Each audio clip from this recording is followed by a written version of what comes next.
আসসালামু আলাইকুম রহমতুল্লাহ। তো ভাই কেমন আছেন? ওয়ালাইকুম আসসালাম রহমতুল্লাহি ওয়া বারাকাতুহু। কেমন আছেন আপনি? ভালো আছেন তো? আছি, আলহামদুলিল্লাহ ভালো। তো ভাই জি। একটা গাড়ি আর একটা বাড়ি কিনতে চাচ্ছি, কেমন হয় বিষয়টা? বাড়ি কিনবেন, গাড়ি কিনবেন, ব্যবসা করবেন, কি না করবেন এটা বলার তো কোনো দরকার নেই। আপনি যা করবেন আপনার মনের মধ্যে রাখবেন। আচ্ছা। সব কথা বলার তো কোনো দরকার নেই। এ ব্যাপারে একটা কথা আছে, আমি আপনাকে বলি শোনেন। জি। বাড়ি কিনছেন, মুখ বন্ধ রাখুন। একটা নতুন গাড়ি নিচ্ছেন, কি দরকার বলার? মুখটা বন্ধ রাখুন না। নতুন ব্যবসা শুরু করতে যাচ্ছেন, মুখ বন্ধ রাখুন। ছুটিতে বাড়ি যাচ্ছেন, মুখটা বন্ধ রাখুন না। নতুন কোর্স শুরু করছেন, হ্যাঁ ভালো কথা, দয়া করে মুখটা বন্ধ রাখুন। চাকরিতে পদোন্নতি হবে, খুব ভালো কথা, এটা জাহির করার তো কোনো দরকার নেই, মুখ বন্ধ রাখুন। একটা কথা বলি, জীবনের বড় বড় মুহূর্তে আমাদের মনে হয় প্রিয়জন বা বন্ধুদের জানালে খুশি হবে, মনে হয় সুখ ভাগ করলে দ্বিগুণ হয়। কিন্তু সত্যি বলতে কি জানেন, সবসময় তা কিন্তু হয় না, বরং অতি তাড়াতাড়ি মুখ খোলাই হয়ে দাঁড়ায় সবচেয়ে বড় ভুল। আমাদের স্বপ্ন আসলে একটা বীজ। এই বীজকে মাটিতে রোপণ করার পর যত্ন চাই, সুরক্ষা চাই। কিন্তু যদি খুব তাড়াতাড়ি সবাইকে দেখাতে ব্যস্ত হই, তখন সেটা শিকড় গজানোর আগেই কিন্তু শুকিয়ে যায়।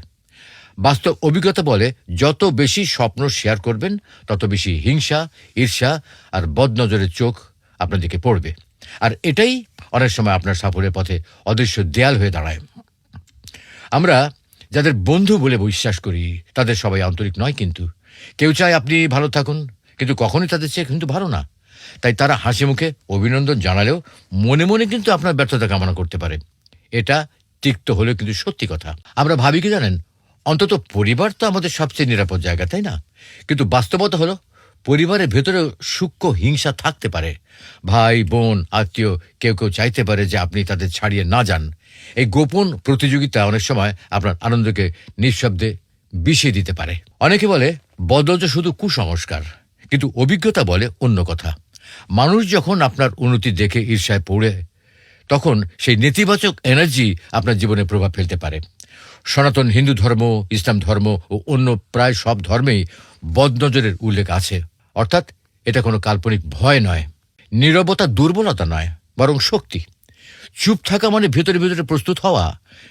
একটা কথা চিন্তা করবেন, কৃষক যেমন বীজ রোপণের পর প্রতিদিন হাটে গিয়ে ঘোষণা করে না, তেমনি বুদ্ধিমান মানুষও নিজের স্বপ্ন গোপন রাখে। সময় এলে ফলাফল নিজেই কথা বলে, তখন আর কাউকে বোঝানোর প্রয়োজন হয় না। আপনার ভাগ্যে যা আছে, মহান আল্লাহ তাআলা যা লিখে রাখেন বা পরিকল্পনা করেন, কেউ কিন্তু তা মুছে রাখতে পারে না। কিন্তু তাড়াহুড়ো করে বেশি মুখ খোলার কারণে আপনি নিজের জন্য অযথা বাধা তৈরি করতে পারেন।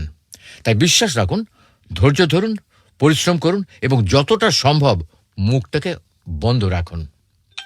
মনে রাখবেন, স্বপ্নকে আগে ভাগে প্রকাশ করা মানে তাকে দুর্বল করে ফেলা। হিংসা, ঈর্ষা আর বদনজর সত্যি আপনার সাফল্যকে ধ্বংস করতে পারে।